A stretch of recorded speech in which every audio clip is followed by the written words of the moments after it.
the other game today, or the other supposed important game. I won't say big game, right? Yeah, like It's important game, Arsenal man. versus Nottingham Forest. Nottingham Forest versus Arsenal. Where Get ready for any can crash out. Arsenal were supposed to capitalize for the third or fourth time in a row. But I mean, at least give yourself like props for at least capitalizing on the times they've actually fucked up in the past.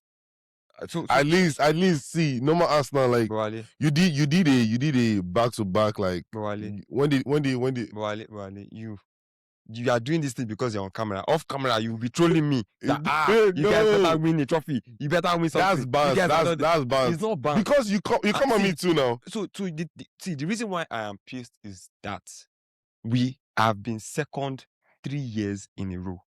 Now, what I expect is that these players would understand and would have learned from this thing, right? There are moments in the season when you are supposed to capitalize. Yeah.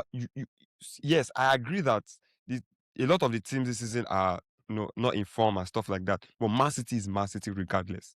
You have to treat them as Man City. These guys are throwing money in, and I'm sure they are not done signing players. They just signed Gui and Semenyo, right? Bro. They want to win something. They went trophyless last season.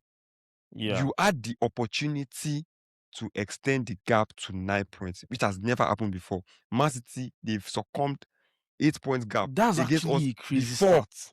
You had the opportunity to take it to 9 points, and then they did this. So wait, nonsense you are telling performance. me that at any point in Premier League history, Yes, Arsenal have never led the league with 9 points? I don't think so.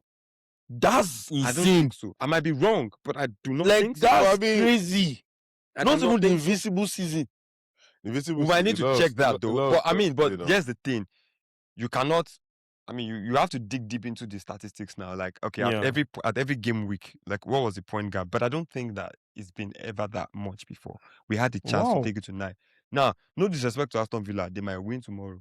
They are But not I'm in not the scared. race. I'm not scared. Yeah, they are not in the I'm not race. scared of Aston Villa. I can't be scared of Aston Villa. I mean, let's be real here. But Manchester City, and I dropped. If you guys watch that rant, Odegaard, that guy is a. Please talk more. See, I want to, I'm loving it. Odegaard is a good player. At best. He's a good player. Yes, he has a very good floor. I think, in my opinion, I think he has reached the ceiling. There's really nothing more that he can give me than what he's giving me at the moment. Yeah, I agree. But the fact that he's the captain and he's dropping performances like this in games that are important like this is my problem. It is my problem. These guys stunk up the place for 60 minutes in a game that you knew that Manchester City had dropped points. You're supposed to go into that pitch and be on fire. See how Bruno was on fire against Man City. Guy, he was like a man in that game. Can I say something? Now, I understand, like, yeah, Odegaard fucked up. I swear. No makes sense. What I'm saying is that what has fucked up Odegaard more is also like the structure of your team. I do not agree. No, Mano. We're going to start talking about structure. Hold on. I'm not even like, I'm just saying this off top of my mind. Think about this, right? When your team was like the free flowing, the Arsenal, like when you guys like came back from like being like the shitty team, when you started Bud Jesus, like the free flowing, counter attacking, passing, scoring guy.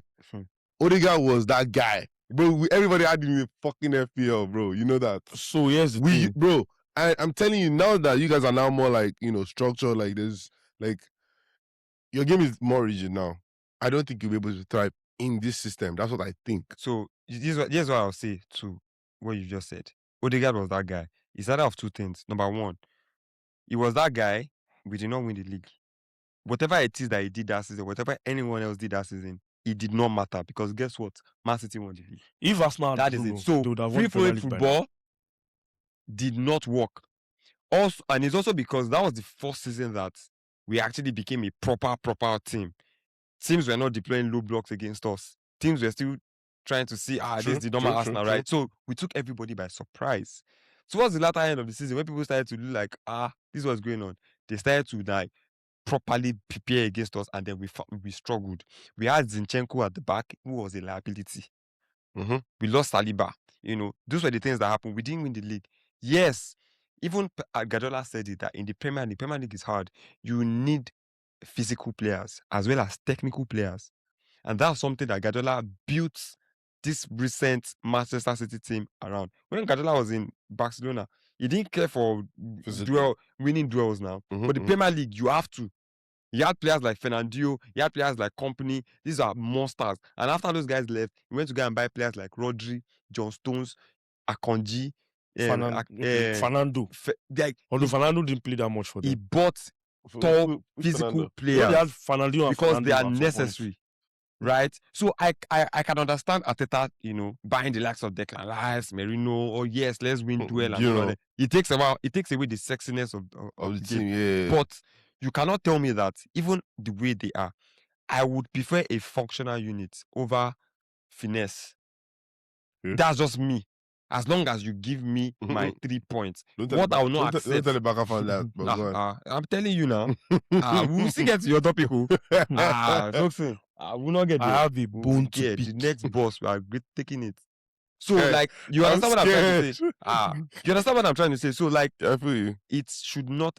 The performance that Odegaard gave today, in my opinion, as the captain, His ass. It was shameful. And it says it. I will say it anyway. I'll quote me anyway. It says it. It says a lot about his mentality as a player. Fuck the fact that he's the captain of Norway and all of that. This is Arsenal Football Club we're talking about here. That's what we're talking about. Gabriel Magalhaes, when he is on that pitch, he commands, he leads. Do you understand? Declan Rice, it's obvious.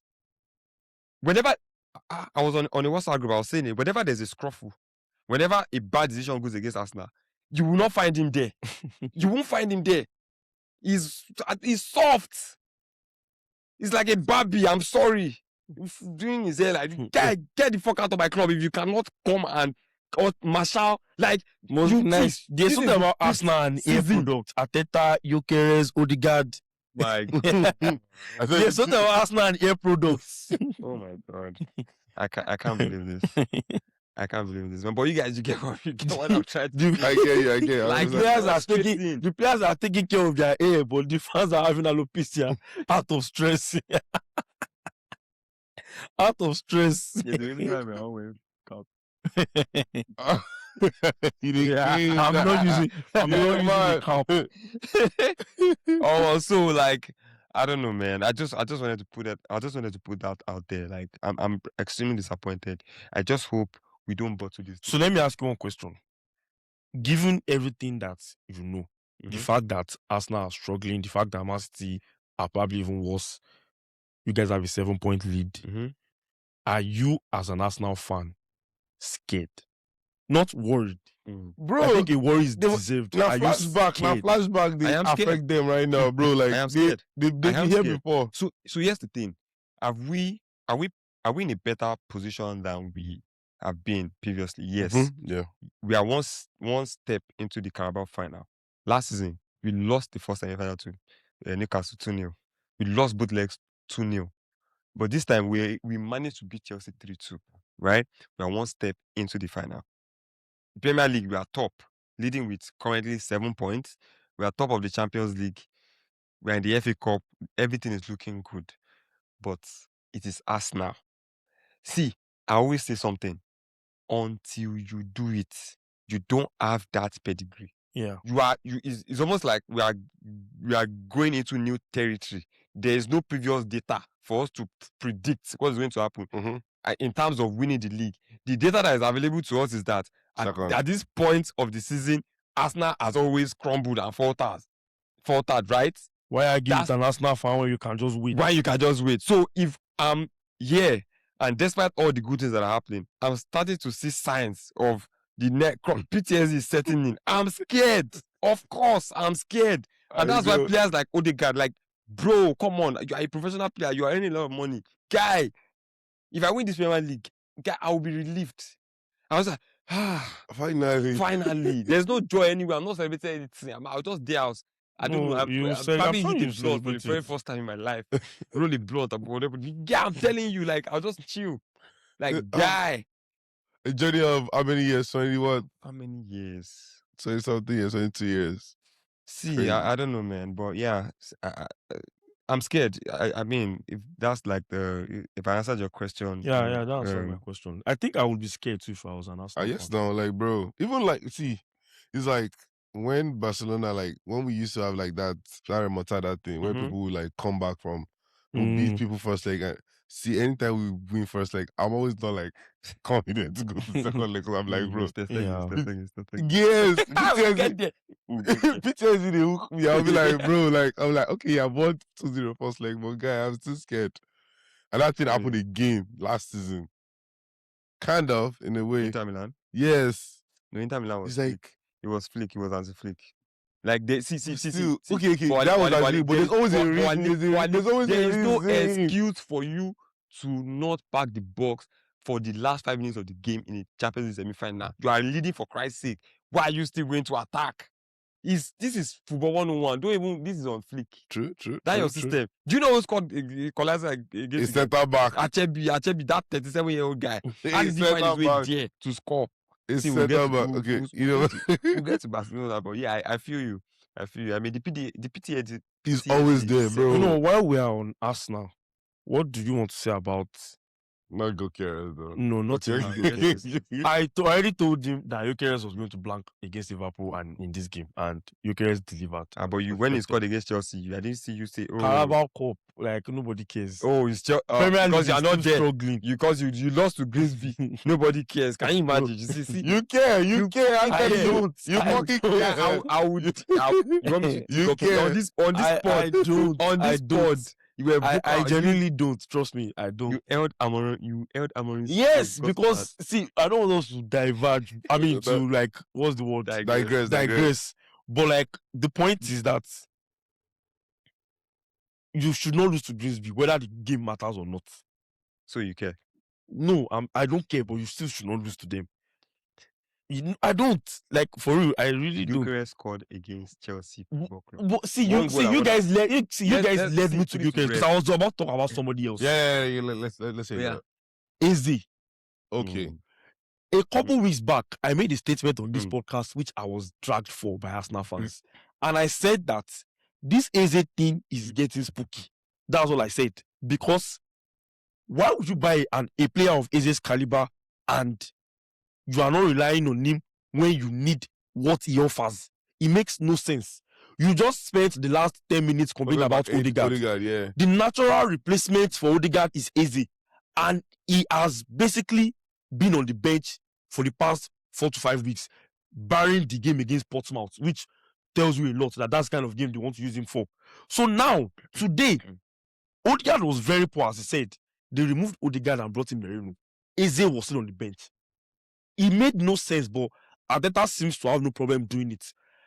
All I'm saying is this: Arsenal fans are not asking the question, why is Eze not playing? Nobody's asking. I just said it the other week, and Arsenal fans got in their feelings for that. So yes, what I'll say. Okay. I mean, my response to you in that particular, podcast that we did, that particular episode, I said, I mean, Arteta himself came out and said, Eze, he has played more games at Arsenal at this stage of the season than he has done at any point in his career. Crystal Palace, whatever. So, but wait again. We all know that Eze has injury history, right? His workload needs to be managed. Now, here's the thing. Do I believe all of this? No. Okay. I'm an Arsenal fan. Okay, I'm glad you said that. Okay, I was about to pull up how many games Eze has played in the last. We watched this thing. When Eze was playing in the absence of Odegaard, right? Wait, a few things I noticed, right? It's a different profile to Odegaard. It was almost like Arteta tried to feed him into that Odegaard role. It just couldn't do it. Because if Odegaard is receiving the ball from deep, Eze is more, it takes more risks, right? Because he always likes to dribble, he has that element of, flair and everything. You can't be doing that in the build-up. So Arteta wanted him high up the pitch. Now, because of that, he was getting less touches. He wasn't connecting with the ball often. So it looked like he was ghosting in games. And the problem with things like that is when you are not really involved, you tend to lose concentration. That's what happens, especially when you are new to a system, right? Because in Arsenal, we have the best defensive record, yada yada yada. We defend as a unit, as a team. The reason why Saliba and Gabriel they are healed every week is because everybody, Martinelli, Saka, they defend. Gyökeres will defend, right? Now, against Aston Villa, the first leg, this guy was caught sleeping twice. And the second time, Matthew Cash scored. Since that game, he has not started. I think the only game he started was against Portsmouth. He has not started the game in the Premier League. So, are you saying that he didn't play for 4 consecutively? He wasn't even brought on, right? So, see, whether we like it or not, Arteta is very brutal. He's brutal. That's I what don't know. I don't know if no matter what you want to tell me, is when I remember when Arteta came in, Martinelli was not performing. He didn't understand the role of tracking back. Martinelli didn't play for a very long time, and he was fit till he got that thing in training before he started playing. That's the kind of person Arteta is. Oh, he wants to cook you. But It's like so pressure this is my pot. thing. It almost seems to me like Arteta is prioritizing. But I agree with you. With what Odegaard played in this game. Oh, so now you agree with me. You should have agreed a few weeks ago. If I see Odegaard start in that Inter Milan game, if I catch him in that game, we are top of the league. There's no pressure. You see him. It's going to start. I'll lose it. I feel like Arteta is currently prioritizing every competition as he should, which means that I think he's going to line up with his best starting 11 against Inter. But you can't really say. And if he does that, Odegaard will start. So who is his best starting 11? Who is he fooling? If you ask me, his best starting level I would replace Odegaard with Eze, or keep Odegaard as a 10 and put Eze on the left. I think one of those two would be the best 11. Okay. Yeah, but can you use your mic? Push it like, yeah, perfect. Maybe. I mean, him on the left is also like, I think it's a good idea, to be honest. Yeah. And so the thing is, on the left, we have Trossard. Trossard is doing great. Yeah, I mean, he's Martinelli has scored almost 10 goals this season, honestly. Really? He's got like 6 in Champions League. Yeah, but I think you guys need... I think you That's guys need the creativity on that left more than... That's why he played against Aston Villa, and he couldn't track Matthew Cash. You make a very good case for Eze. I always make... As Arsenal fans, we're also wondering what's going on. Because, trust me, Eze, he just joined us this season. He's actually a fan favorite. We love him. He scored the hat-trick against Tottenham, bro. Arsenal fans are not asking that question. They spent that time, sorry to go back to it, they spent the time dragging me like what I was saying was not valid. I'm telling you guys that your guy is sitting on the bench and is weird. So no. You guys are okay with it. They are dragging you because of the statement you made. You said we did not buy Eze to play against Portsmouth. Yes, that's a very fair statement. No. We bought everybody to play against anybody. Yes, but what I'm saying specifically, you can't say we didn't buy him to play against Portsmouth. What I'm saying specifically is that look, what are you talking about? What that statement means. If you see every club, hold on, grab it and play it. What that statement means is that you didn't buy him. I didn't even say you didn't buy him to come and play the FA Cup. I said you didn't buy him to come and play Portsmouth. That is gospel. When you buy game changers, you are not buying them to come and win League 4 teams, League 3 teams. Yeah, I know, I get. But Eze was not... Eze is not really score depth. That's my point. Like, Madueke will be score depth. So we have not Eze. Okay, so we have Gyökeres and Havertz. It's not score depth. Think about it. But you guys not buy Gyökeres as well. But you didn't even buy Havertz as a striker. To come and be your guy. But we have... You didn't buy Havertz as a striker. We have Gyökeres and... Anyways, you people just got in your feelings because you didn't buy him to Portsmouth literally means you bought him as a game changer and it's not League 3 or League 2 games that you need him for. That's all I was saying. He scored depth. What are you guys... We have Timber and we bought Timber. He scored depth, whether you like it or not. 2 elite players playing the same position. I think you guys are acting like he scored depth. There's no room for like decisive players. There's everybody and there's people you look at for something when everything is getting because I'm an Arsenal fan. Here's also what I'm going to say on this. I will give Arteta the benefit of the doubt. And because I believe that at the end of the day, the end will justify the means. If at the end of this season, he wins the title. I don't care if Eze sat on the bench for 30 games. Just give me that title. But If you don't win, if he doesn't win this title, you see, but Arsenal fans, we are very notorious. All these things that we are doing Jaleke like this, don't worry. When the end of the season comes, you start seeing all this agenda. People will start coming out. Oh, from the I'll corner. be there. This Like, guy on you brought Eze. AFTV. What's he's his not name? I've playing. forgotten. You see, That Jamaican guy. Oh my god. that guy is always Anyways. like That guy is always bro. truths all I don't want of to them. get I don't want to Anyways. get so much in my feelings today because I'm still so pissed about that game. Jesus Christ. There's actually I like I Arsenal love would that have he's like it's practically They'll bro, there's Forest. 16 games left. 16. If they had won their last 2 games, or even just this one, with a 9 points gap, that means that you even have the flexibility of messing up twice, and you are still in the driver's seat. That was an opportunity 7 missed. point gap. I'm Like still going to play Man City at I had a little bit of mixed feelings. I'm just going to ask this Manchester question. City I'm just today. going to ask you, Ron. You've asked me if I'm scared. I'm scared. But You should be. Do I think we'll win the league? I think we might. they'll still. win. What do you think? Bro, I this, think is the they'll first, this is the win. first Do you time I've think- not seen 2 teams go head to head on like winning the league. So you think Arsenal will win the league? Yes. Like Do you agree? bro, I nobody's think nobody's so, trying. reluctantly, because like I don't want to agree, but like Oh, there's no, no- oh shit, sorry. We've agreed There's- that Well, guess like, what? we've agreed that Aston Villa is not winning the league, It right? doesn't calm my fears. Though. I understand. It's PTSD. no no. PTSD is real, but like I don't think City are winning this league. I just don't see it.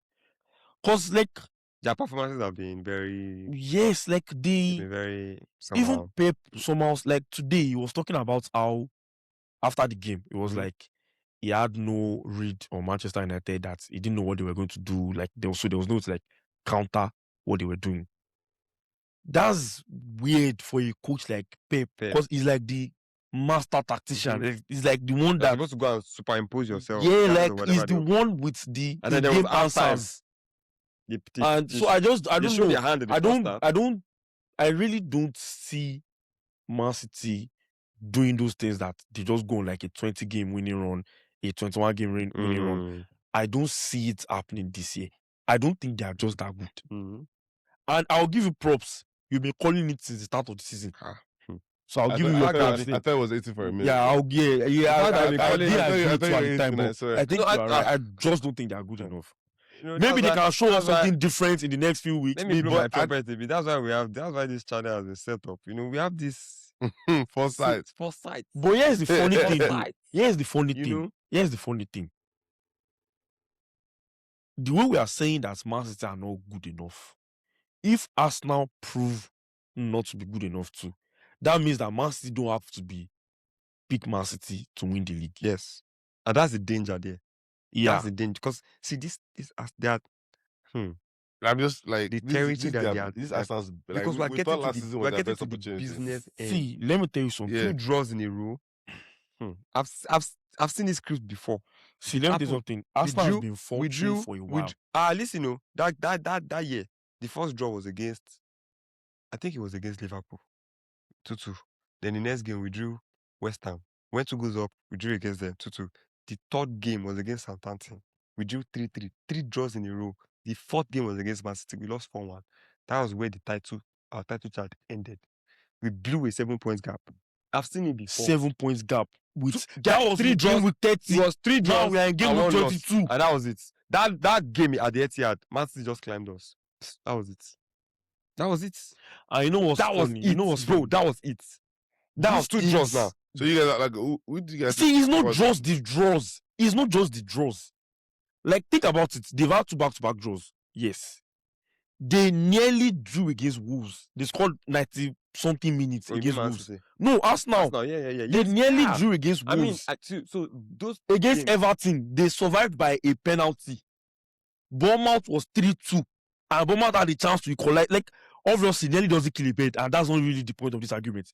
I'm just saying that performance-wise, the signs have been there. Arsenal are not looking as invincible as they were looking.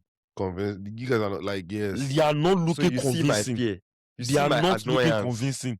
Because we can credit them and say, champions find a way to win games. We're not Right. champions yet, but to be champions, we play find a way like to a win. champion. But Yeah. there are certain games that he just cannot. And that this Nottingham Forest game was one of it. But anyways, I leave them to I hope themselves. Odegaard is the I leave downfall them of to Arteta. themselves. I would love